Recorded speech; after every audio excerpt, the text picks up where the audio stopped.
saben, el viernes pasado estuvimos tocando o comenzamos básicamente un estudio de la primera carta a los Corintios. Así que estuvimos estudiando el capítulo 1. Claro, estuvimos dando un contexto general de la carta y estuvimos diciendo entre algunas cositas que la carta o el estudio de esta carta para mí se hace muy relevante debido a que la iglesia de Corintios reflejó una serie de situaciones, una serie de problemas, de circunstancias dentro de la comunidad de fe, y eso lo podemos ver que se sigue repitiendo hoy en día. Por eso para mí es una carta que tiene mucha vigencia, ¿verdad? Y que podemos aplicarla muy fácil a lo que es la vida cristiana de hoy. Así que por eso nos dimos a la tarea y desde el viernes pasado comenzamos esta serie de estudios de la primera carta a los Corintios. Así que le invito a que usted, si no tiene su Biblia abierta, la abra por ahí en algún lugar, alguna esquinita, ¿verdad? Que usted pueda a la vez leer lo que estamos estudiando y así ir internalizando este estudio de la palabra del Señor. Así que le invito a buscar la primera carta a los Corintios, capítulo 2, y de ahí vamos a establecer la enseñanza, ¿verdad? El estudio bíblico en la noche de hoy. Bien, el capítulo 1, básicamente el apóstol Pablo cierra con un discurso sobre la sabiduría, ¿verdad? Y específicamente de la sabiduría que no proviene de los hombres, sino de Dios. Fíjese, amado, que como esto es una carta y en algún momento dado yo he dicho que usted sabe que la Biblia cuando se escribió no se escribió ni en capítulos ni en versículos. Entiéndase que la división de capítulos se dio más o menos como para el 1250 y la división de versículos se dio en el 1500. Si no me equivoco fue por el obispo de Canterbury, que fue el que hizo la división. Y de ahí en adelante pues nuestras Biblias están divididas por capítulos y versículos para una muy más fácil búsqueda. Ese fue el propósito, pero en esas divisiones no necesariamente la división de capítulos coincide con la división de párrafos. Entiéndase que es una carta. ¿Cómo usted escribe una carta? Pues un párrafo uno detrás del otro, y a veces algunas de estas divisiones no coincidieron con la división exacta del párrafo, ya que eran documentos antiguos, fueron escritos en pergaminos, etcétera, y todo eso pues hizo que como en este caso el capítulo 1, Pablo termina hablando, ¿verdad? De lo sabio de Dios, de esa sabiduría de Dios frente a lo necio del mundo, y el capítulo 2 comienza entonces hablando acerca de esa sabiduría. O sea que es básicamente una continuación, porque no ha terminado el argumento del apóstol Pablo, ¿verdad? Dirigido en esa línea que hemos estado viendo. Así que si tienes tu Biblia abierta conmigo, vamos a ir leyendo capítulo 2 de Corintios, versículo 1. Comienza Pablo diciendo: así que, hermanos, cuando fui a vosotros para anunciaros el testimonio de Dios, no fui con excelencia de palabras o de sabiduría, ¿verdad? Comienza, usted sabe que ya hemos dicho desde la vez pasada que cada vez que el apóstol Pablo va a tocar algún punto delicado, va a tocar algún punto neurálgico que él entiende que pueda levantar las emociones dentro de los que reciben la carta, él tiende a utilizar el término hermanos. O sea que cada vez él suaviza lo que ya va a decir, que tal vez puede ser sonar fuerte, lo suaviza con la expresión hermanos, ¿verdad? Para darle ese toque pastoral, ese toque empático, ¿verdad? Que lo vemos constantemente en la carta. Entonces, cuando habla de que fue a anunciaros el testimonio de Dios, fíjese que dependiendo de las traducciones, hay unas traducciones que, porque es que la palabra en el griego complica un poco la cosa. Algunas traducciones ponen testimonio, otras ponen el misterio. ¿Por qué? Porque en el griego una es mustirión y otra es mastirión. Entonces, cuando se tradujo, aparentemente hubo una confusión. Hay un grupo que apoya la palabra testimonio, que es la que aparece en nuestra Reina Valera del 60, pero hay otras versiones en la Biblia donde aparece el término, ¿verdad? Misterio. No hay problema, no le quita sentido al texto. Si usamos la palabra misterio, entiéndase que Pablo está combatiendo lo que se llamaban las religiones de misterio en aquel entonces. ¿Qué eran las religiones de misterio? Por ejemplo, en las religiones de misterio, una persona se iniciaba en una religión, ¿verdad? Y cuando era iniciado en esa religión, quedaba la suerte de que ese dios o el dios tal de los diferentes dioses que habían lo escogiera, lo señalara, y ese tipo de creencias se le llamaba religiones de misterio. Entonces Pablo trae un concepto, ¿verdad? Si utiliza el término misterio, que lo usa más abajo, porque ahora el misterio ha sido revelado, pero en este caso en todos los que han creído en el Evangelio. O sea que ahora no es un misterio a lo pagano, no es un misterio a como lo hacían, ¿verdad?, en el mundo mitológico, sino que es un misterio porque fue oculto a través de las edades, pero ahora Dios lo ha revelado a todos los creyentes a través de las épocas, ¿ok? Así que por eso, si usamos la palabra el testimonio de Dios o el misterio de Dios, no cambia el sentido. Ahora, es importante entender que no solamente sea testimonio o misterio, es que habla de Dios, sino que es Dios quien lo entrega. O sea, ¿verdad? Estamos en el versículo 1, sea el testimonio o sea el misterio de Dios, no es porque habla meramente de Dios o revela lo que Dios ha dado, sino que es Dios mismo que lo entregó ahora a su pueblo que ha aceptado a Jesús por medio de la fe. Por eso entonces Pablo dice que cuando fue a anunciar el testimonio de Dios, lo que Dios le otorgó para la iglesia a los corintios, ¿cómo dice Pablo que fue? Dice, no fui con excelencia de palabras o de sabiduría. Bien, es importante entender que al mundo grecorromano y en la ciudad de Corinto sobre todo, a la gente le encantaba las disputas retóricas. ¿Qué es eso? O sea, a la gente le encantaba ver dos filósofos argumentar sobre una situación en particular. Por eso es que ya vimos en el capítulo 1 que habían unos que eran partidarios de Apolos, porque Apolo hablaba bonito, Apolo tenía retórica.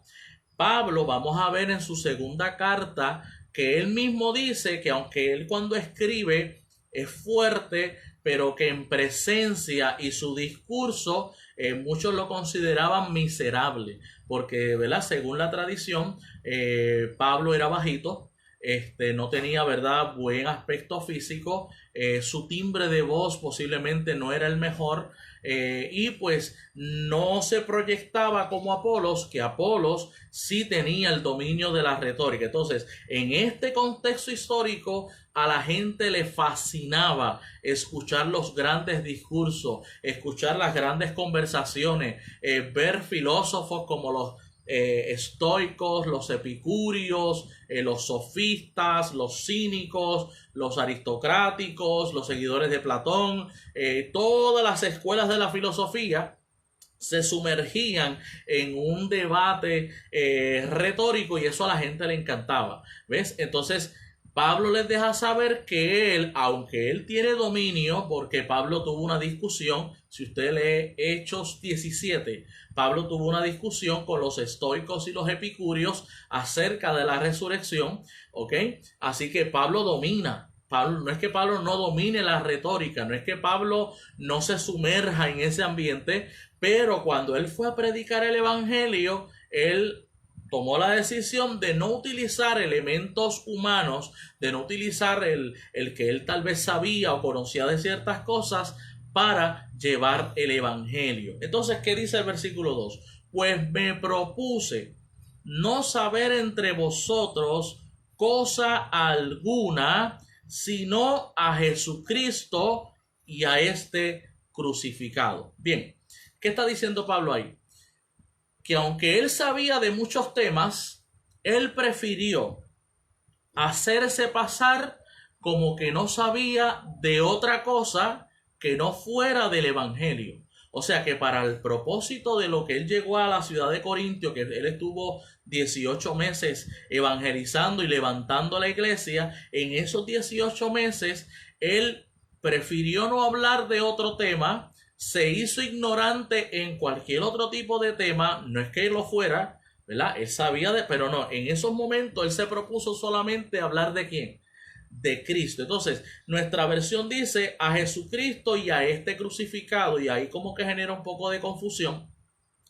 En el texto griego dice a el Cristo crucificado, ¿verdad? Si lo tradujemos de esa manera, pues se escucha mejor, es más entendible, al Cristo crucificado, ¿verdad? Porque pareciera en nuestra versión que Jesucristo es una cosa y este crucificado es otra. No, se refiere a este Cristo crucificado, ¿verdad? Que es parte de lo que es el evangelio de Jesús. Así que, ¿qué está diciendo Pablo?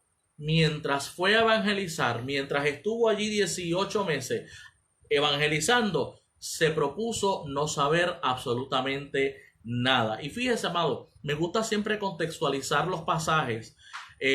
Cuando nosotros vamos a evangelizar, nos podemos ver tentados a caer en otros tipos de temas, porque usted sabe que sobre todo el latino y el puertorriqueño le encanta la conversación y la discusión, sobre todo de temas que están en boga, ¿verdad? Temas polémicos, temas que están en las noticias, y a veces los creyentes nos podemos ver tentados en caer en la conversación, y si estábamos con una intención de evangelizar, pues como que se nos va el tren, ¿verdad? Y no cumplimos con la meta. Es a veces, ¿verdad? Y yo esto lo he aprendido con el tiempo, es a veces pasar, como dice Pablo, frente a la gente como que no sabemos de X o Y tema, aunque sepamos, pero si lo que queremos es ganar la gente para Cristo, que nuestra conversación sea de Cristo. Fíjese que yo siempre recomiendo en mis cursos de evangelismo, nunca debemos, amados,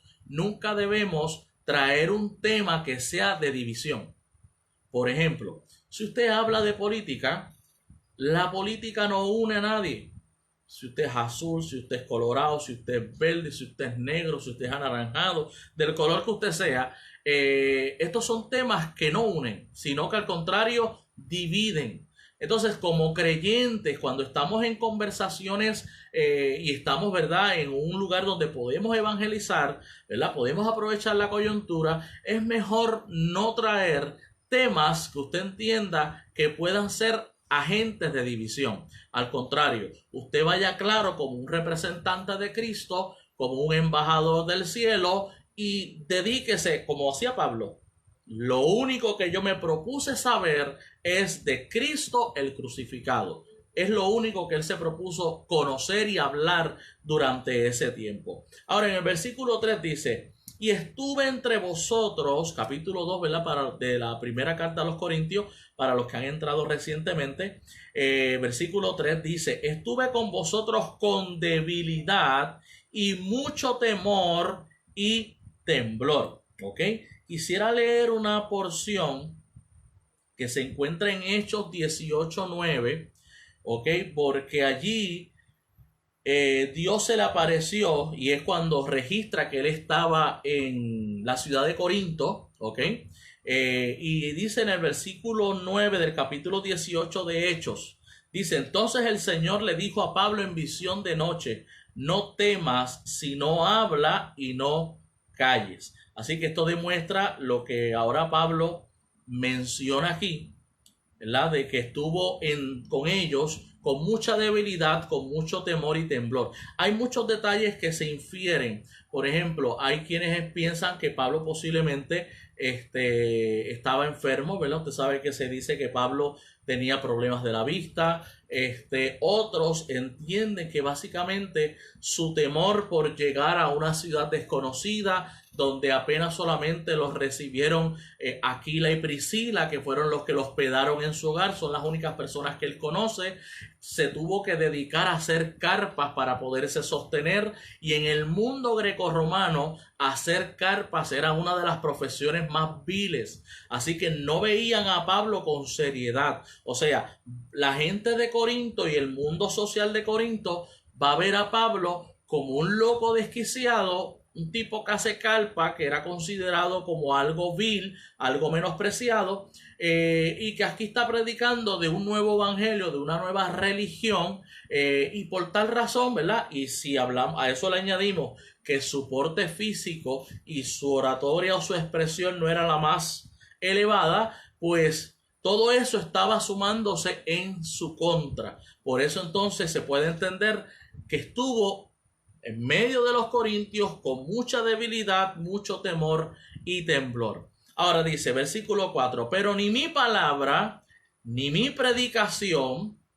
fue con palabras persuasivas de humana sabiduría. O sea, ahí él demuestra, y él está dejando y está repasando esto a los corintios en su carta, de que aunque él estuvo con mucho miedo debido a las diferentes circunstancias que ya le mencioné, pero cuando se dedicó a predicar el evangelio, no utilizó todas las técnicas que podía utilizar, todo lo que él sabía. Acuérdense que Pablo era miembro del Sanedrín, era fariseo, ¿ok?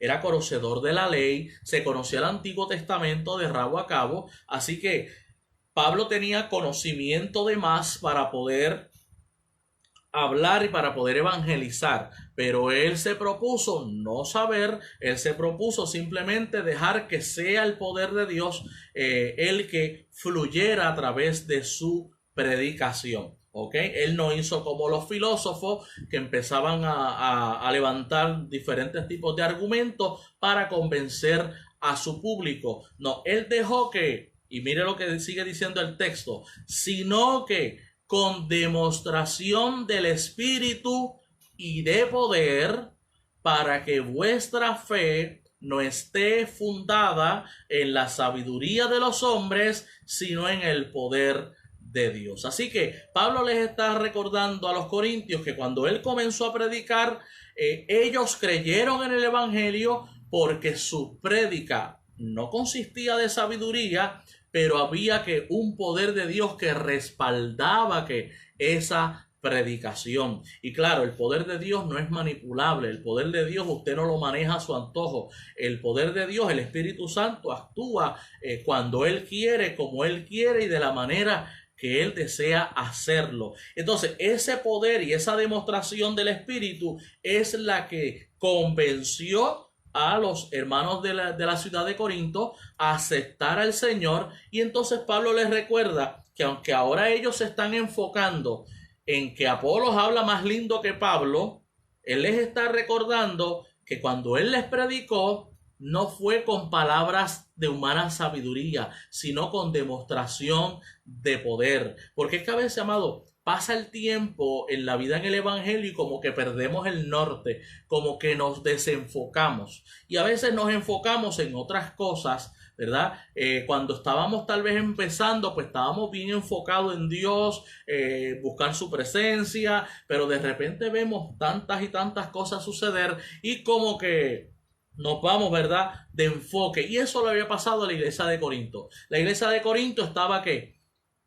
Creando partidos, unos de Pablo, unos de Pedro, otros de Apolos, ¿verdad? Porque cada líder tenía su carisma. Y yo quiero tocar esto rapidito. Mire, es importante entender, porque yo escucho mucho y veo mucho por ahí que la gente se compara, ¿verdad? Mucha gente se compara con X, se compara con Y, se compara con Z. Es importante entender que todos los miembros del cuerpo de Cristo fluimos en base a la multiforme gracia de Dios. a través de su espíritu. Entonces, no podemos pretender jamás de los jamases ser como aquel, ser como el otro. Mira cómo Dios lo usa. Mira, amado, tenemos que fluir en como Dios me use, con mi naturalidad, con mi forma original de yo ser, usted con su forma natural y original de ser. Deje que Dios lo use, que el Espíritu lo use como a Él le plazca, porque la gracia de Dios es multiforme y cada miembro Dios va a obrar de manera distinta. Lamentablemente, en los años que yo llevo sirviendo al Señor, he visto un constante copy-paste, porque queremos imitar, porque queremos parecernos, porque es que los seres humanos nos fascina crear estereotipos. O sea, y ya es, ¿verdad? Basta ya de nosotros crear estereotipos y de estar tratando de parecernos a, porque creamos mentalmente un ideal de que no, los grandes evangelistas se comportan así, o los grandes ministros se proyectan de esta manera. No, amado, usted sea como usted es, sea sobre todo humilde y deje que Dios lo use para su gloria y para su honra. Nunca permita que, ¿verdad?, el orgullo se le suba a la cabeza, pero tampoco permita, ¿verdad?, que usted sea comparado o que usted mismo se compare. No, amado, nunca se compare. Deje que la gracia de Dios fluya en usted, porque va a fluir de una manera única. Y algo muy importante es que entre los hermanos, entre nosotros, tenemos que aprender a edificarnos. La gracia de cada hermano me edifica. La gracia de cada compañero me bendice. La gracia de cada persona que yo pueda escuchar aporta a mi vida. Amén. Y no estemos, ¿verdad?, con esa comparativa como pasaba con la iglesia de los Corintios, que entonces en vez de crear una unidad del cuerpo, lo que creaba era facciones, divisiones dentro de la iglesia. Ahora, bueno, vuelve a Pablo a decirle, versículo 5, para que vuestra fe que no esté fundada en la sabiduría, sino que en el poder de Dios. Así que ahí cierra, muchos entienden que el párrafo se cierra ahí, otros todavía entienden que el párrafo se cierra más adelante. Pero ¿qué dice el versículo 6? Dice, sin embargo, hablamos sabiduría entre los que han alcanzado madurez y sabiduría no de este siglo. Fíjese, Pablo dice, para que la fe de ustedes esté basada en el poder de Dios y no en la sabiduría humana. Ahora, no quiere decir que Pablo no va a hablar sabiduría. Es más, Pablo sabe fluir en una sabiduría, pero no en cualquier sabiduría. Y claro, él no habla sabiduría frente a todos, sino a los que han alcanzado madurez. Vamos a identificar quiénes son esos que han alcanzado madurez. Desde este contexto y este capítulo en particular, no el capítulo 3, porque el capítulo 3 tiene otra temática, pero en este contexto, cuando habla de madurez, le está hablando a los creyentes. Los creyentes son los que por el Espíritu han alcanzado una madurez para entender lo espiritual. No es que Pablo está haciendo una división entre creyentes inmaduros y creyentes maduros. Más adelante él va a hablar de unos que son carnales, otros espirituales, eso lo va a hablar más adelante. Pero en este contexto en particular, en este verso en particular, los maduros son los que han aceptado al Señor. Los incrédulos, los que no han aceptado a Cristo, esos son los inmaduros a los cuales él no puede hablar ese tipo de sabiduría, porque no la van a entender, ¿ok? Por eso él especifica sabiduría no de este siglo, ni de los príncipes de este siglo que perecen. Ok, ¿quiénes son los príncipes de este siglo que perecen? ¿Verdad? Hay muchos que entendían como Orígenes allá en el siglo 3 o 4, si no me equivoco, que entendía que los príncipes de este siglo era una alusión a los principados. Ok, pero, y que cuando decía que perecen, es que lo que perecía era la sabiduría y no los príncipes a los cuales está haciendo alusión. Pero es importante siempre que buscar el contexto ¿verdad? Y hacer el estudio completo de los versos antes y después. Y cuando hacemos análisis, podemos entender que a los príncipes de este siglo, él se está refiriendo que a los gobernantes políticos de su época. Que claro, esto es aplicable a los gobernantes políticos de la época de Pablo y es aplicable a los gobernantes políticos de esta época, porque si un jefe de estado no ha conocido al Señor, está en el mismo estado que se encontraban los príncipes del siglo en los cuales vivía Pablo. ¿Ok? Si no hay una revelación, si no le ha alumbrado la luz de Cristo sobre su mente,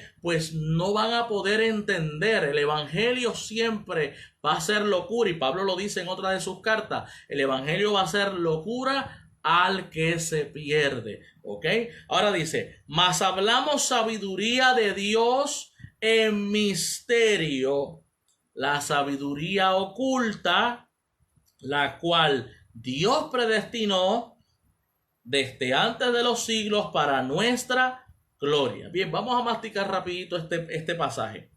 La sabiduría que Pablo habla es la sabiduría de Dios que en misterio. Yo expliqué un poquito sobre el misterio, pero vamos a volverlo a explicar. ¿A qué misterio se refiere? Como el mundo no puede entender el evangelio, para ellos es misterio, para nosotros no. Por ejemplo, para que usted me entienda la idea, si usted comienza a hablarle a alguien de Cristo y usted le habla de su experiencia de conversión y esta persona nunca ha tenido un encuentro con el Señor, nunca ha tenido una experiencia transformadora ni una experiencia salvífica, ¿cómo usted cree que lo va a mirar? ¿Verdad? O sea, lo va a mirar raro, va a decir, este está loco. ¿Por qué? Porque esto que nosotros hemos experimentado, el mundo lo va a encontrar que locura, ¿verdad? Lo va a encontrar como que, espérate, esto es irracional, es ilógico, ¿ok? Por eso es que él dice que esta sabiduría de Dios es misterio, la sabiduría oculta. ¿Por qué? Porque esta sabiduría, cuando se viene a revelar, es ahora a través del evangelio. Acuérdese que todo lo que pasó en el Antiguo Testamento, ¿qué dice la Escritura? Que todo era sombra, que todo era tipo de lo que se iba a manifestar. Acuérdese del autor de los Hebreos. Dios, habiendo hablado de muchas maneras y de muchas formas por sus siervos los profetas, hoy nos habla a través de ¿quién? De Cristo, que es la revelación máxima de Dios. Por eso esta sabiduría, dice Pablo, ¿verdad? Primera carta de Corintios capítulo 2 que estamos estudiando, que esta sabiduría estaba oculta, ¿ok? Porque Dios la predestinó antes de los siglos, pero para que nosotros nos gloriemos en ella. Si hay algo en lo cual Pablo dice, ¿verdad?, que podemos que gloriarnos, es en el evangelio.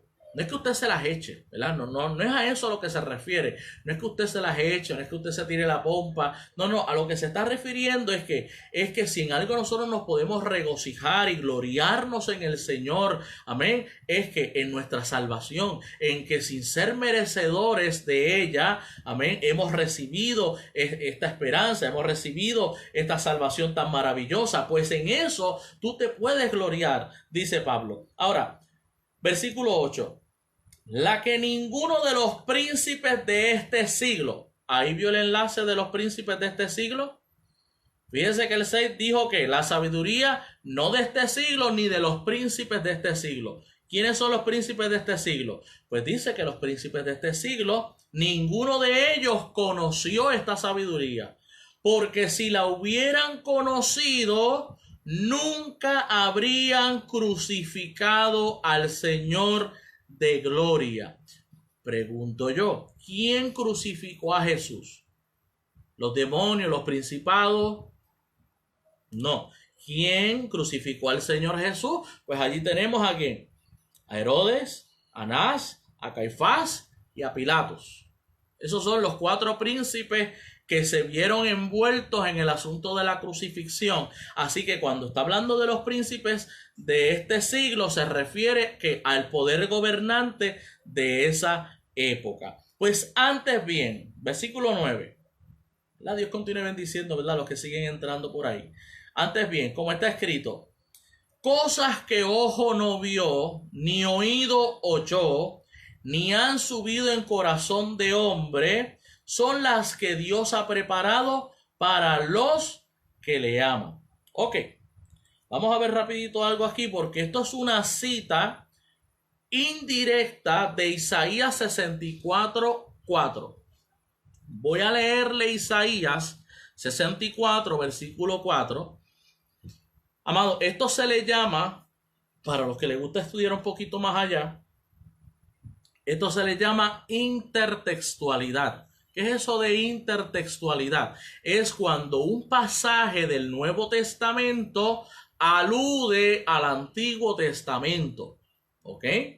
¿Cómo se llama? Intertextualidad. Cuando la escritura del Nuevo hace alusión al Viejo. Por eso es importante estar pendiente. Su Biblia tiene unas letrecitas bien chiquititas que hay que verlas con lupa. Esas letrecitas son las referencias del Antiguo Testamento. ¿Qué dice Isaías 64:4?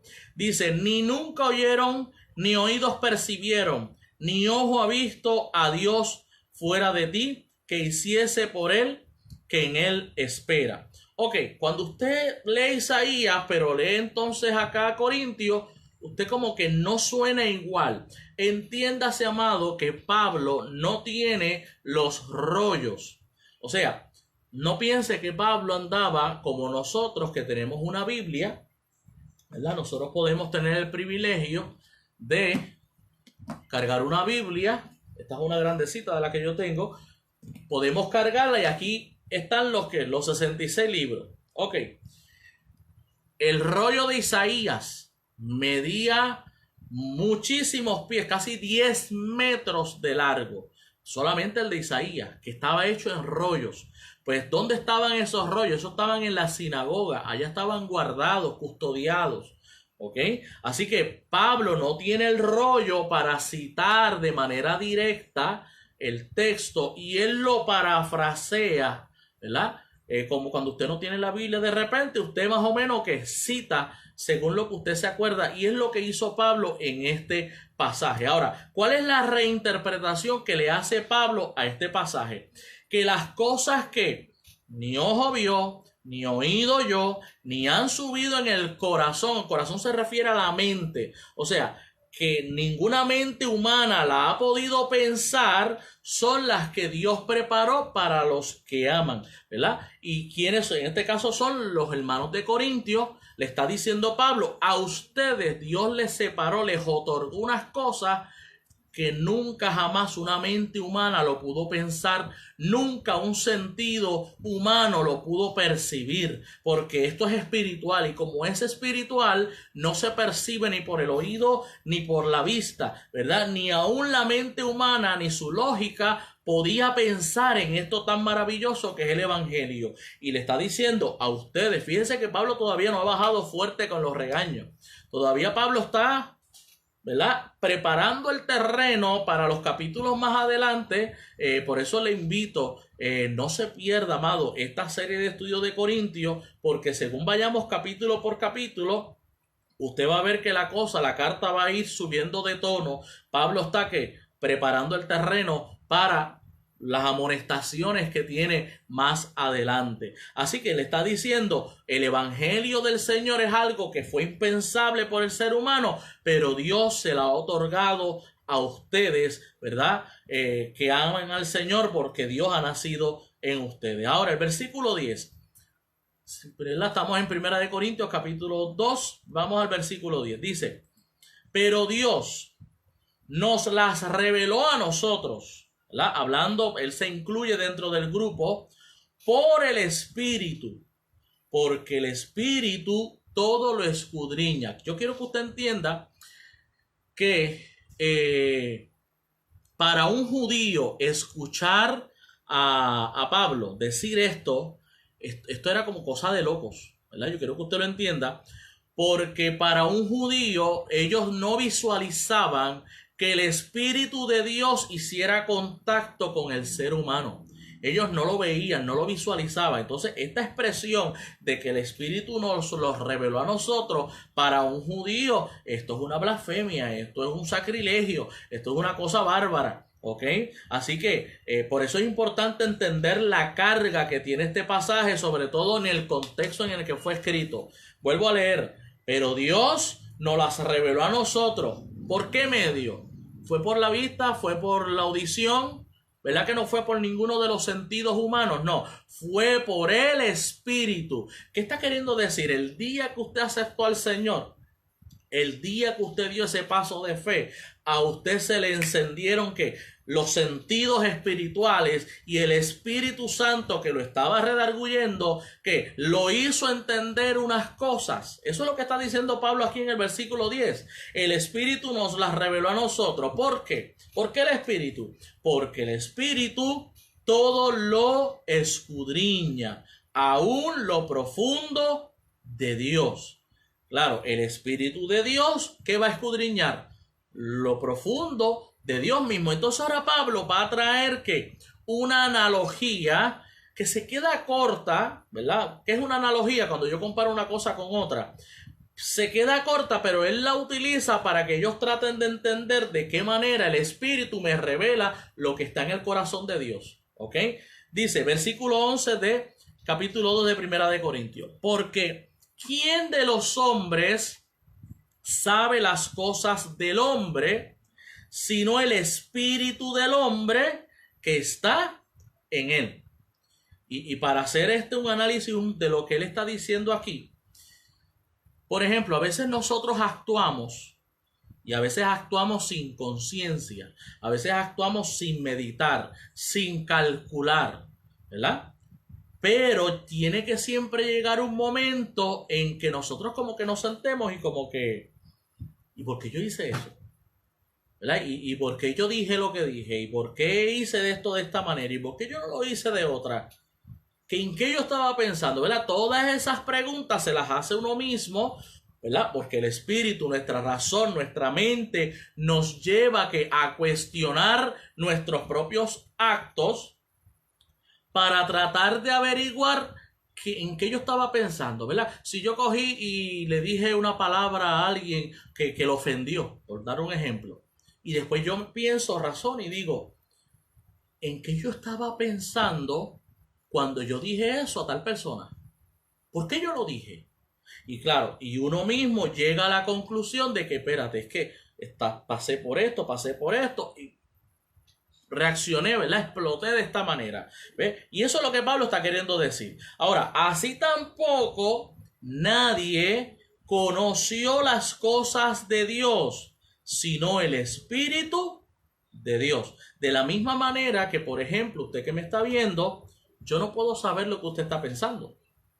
Solamente usted, ni su pareja, ni su esposo, esposa, hijo, o sea, ni la persona más cercana a usted en este momento sabe lo que usted está pensando. ¿Solamente quién? Usted mismo.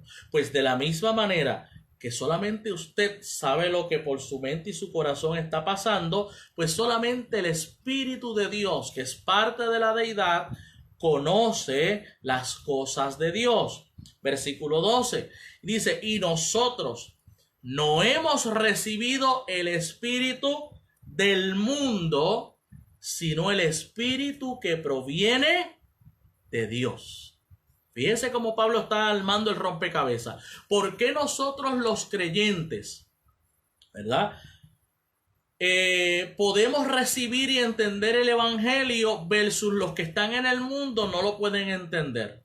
Pablo trae la analogía. ¿Quién conoció al Espíritu, a las cosas que están en el hombre, sino el Espíritu del hombre? ¿Quién conoció las cosas que están en el corazón de Dios, sino el Espíritu de Dios? Ahora, ¿qué espíritu nosotros tenemos?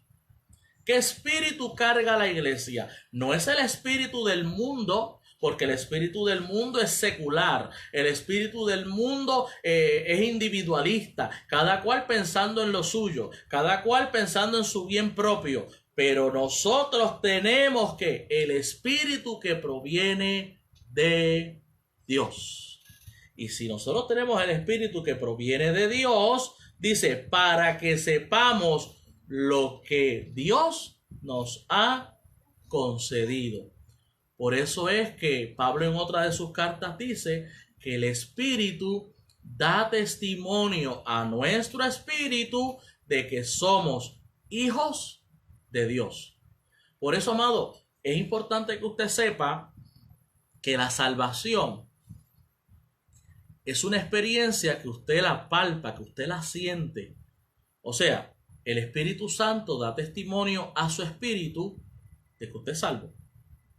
O sea que si usted, por ejemplo, pasan los días y dice, pero es que yo no sé si yo soy salvo, pues bueno, usted tiene que reanalizarse, ¿verdad? Y hablar con el Señor. Y no, si yo soy salvo, el Espíritu de Dios, que es el que está en mí, me da testimonio de quién soy en el Señor. Y somos hijos por adopción, lo dice la Escritura. Así que por eso dice que tenemos el Espíritu que proviene de Dios, para que sepamos lo que Dios nos ha concedido. ¿Qué nos ha concedido Dios? La salvación de nuestras almas, el perdón de nuestros pecados. Nos compró, nos rescató, nos limpió, nos sacó de nuestra vana manera de vivir. A eso se está refiriendo el apóstol Pablo. Ahora, el versículo 13. Estamos en el capítulo 2 de la primera carta a los Corintios.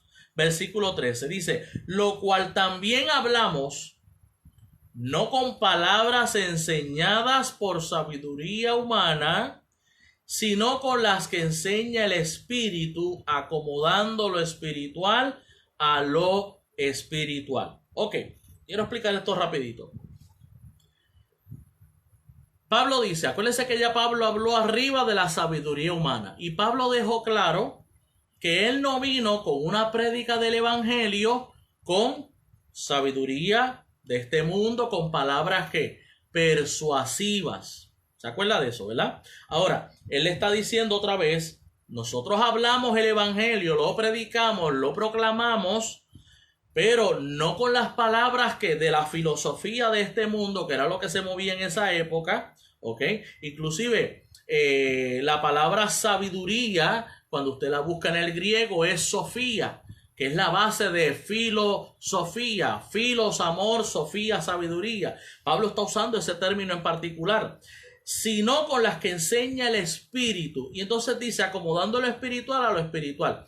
Ok, esto no quiere decir, porque esto ha sido mal interpretado por la gente, pues entonces yo no necesito estudiar o prepararme porque el Espíritu me hace saberlo todo. No es a eso lo que se refiere, sino que las cosas del evangelio, lo que es esta prédica de la proclamación, ¿ok? Lo vamos a hablar en términos que espirituales. O sea que una cosa espiritual se le va a hablar a una persona que es espiritual. A eso es lo que se está refiriendo cuando dice acomodando lo espiritual a lo espiritual. O sea, una persona que está pensando en pecado, que está pensando en deleites, que está pensando en la pachanga, por ejemplo, pues usted no le puede hablar y porque no va a entender. Su mente está pensando que en pecado. Su mente está pensando en otras cosas, por tal razón que no podemos encajar ambos vocabularios. No, lo que es espiritual se le habla a gente que es espiritual. ¿Por qué? Versículo 14. Porque el hombre natural no percibe las cosas que son del Espíritu de Dios. Fíjense cómo lo dice Pablo. Es más, otras versiones de la Biblia dicen el hombre animal. Unas versiones más antiguas dicen el hombre animal. Acá dice Reina Valera el hombre natural. O sea, el hombre que no ha tenido, y acuérdense que quiero ser, ¿verdad? Claro. La palabra hombre, cada vez que aparece en la Biblia, implica humanidad. No piense, porque por ahí a veces escucho gente hablando, no, que la Biblia es machista. No, la Biblia no es machista. Es que el término hombre representa o significa humanidad. Cuando usted va al Génesis, dice, y creó Dios al hombre y la mujer y los llamó Adán.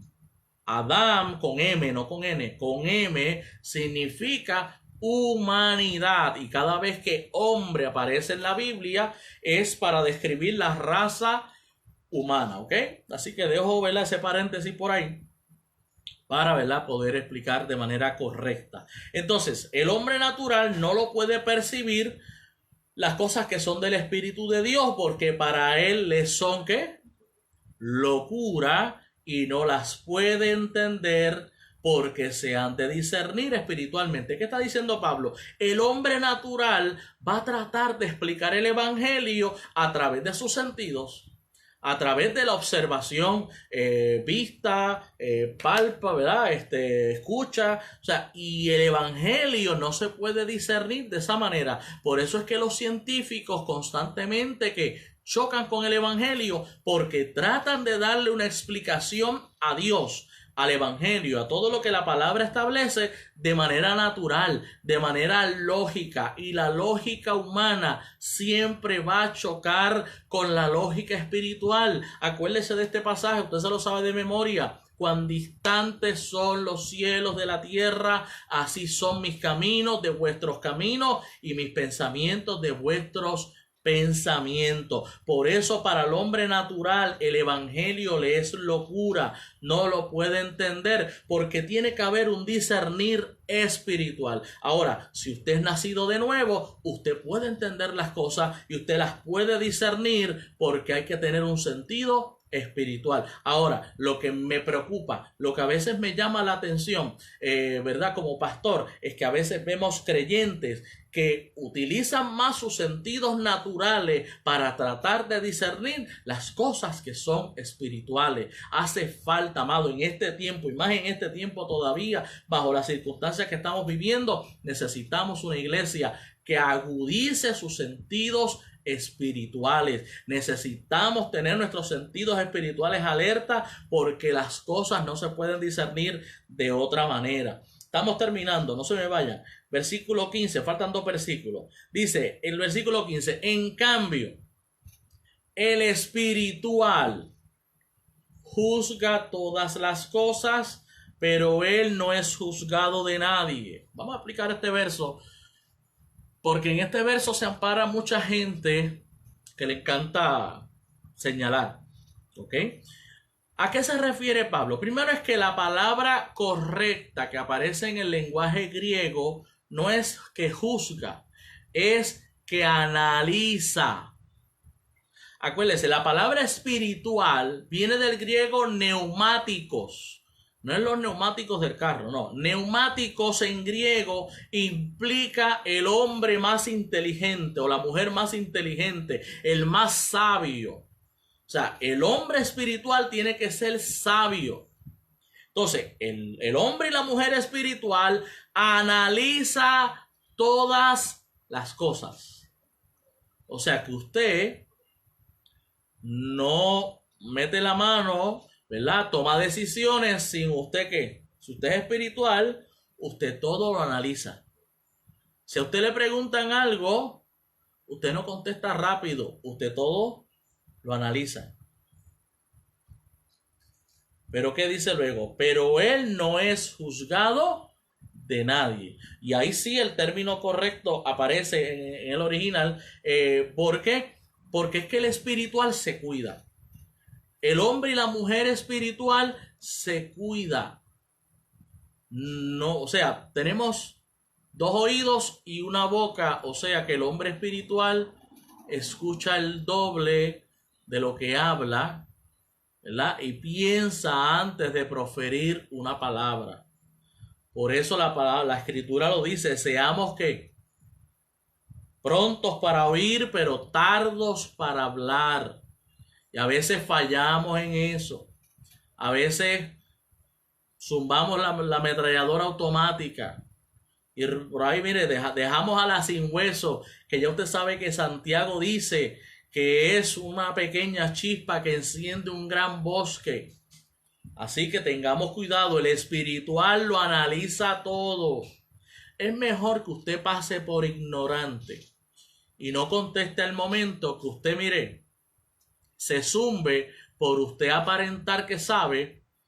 Y hay un dicho que yo lo he hecho muy mío, y es que uno es dueño de lo que no dice y esclavo de lo que dice.